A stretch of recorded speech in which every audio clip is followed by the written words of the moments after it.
let's act now. Suportahan po natin to para mabigyan po tayo ng pagkakataong makapagtrabaho bilang isang solo parent. That we are not just waiting for the ayuda. Kasi kailangan po natin magbumuhay ng mga anak, no?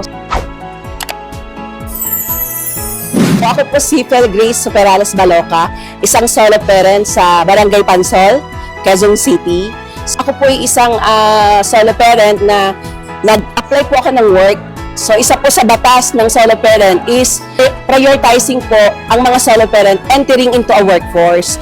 So, yun po yung challenge ngayon kasi tulad ko, nasa line up pa rin po ako at hindi pa po ako nabibigyan ng pagkakataon. When I approach them, so kailangan ko daw maghintay tulad ng mga ibang empleyado. So, ngayon po, I encourage everyone po, yung mga solo parent, lahat po tayo, ang Solo Parent Act Law, let's act now. Suportahan po natin to para mabigyan po tayo ng pagkakataong makapagtrabaho bilang isang solo parent.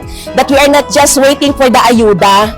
Kasi kailangan po natin magbumuhay ng mga anak, no? So, thankful po tayo sa ayuda eh. Talagang nakakatulong po yun. But we need really a full-time job to support our children, yung needs po natin, yung mga bills na babayaran natin. So, lahat po ng solo parent, sa Solo Parent Act Law, let's act now. Now na, solo parent, go na!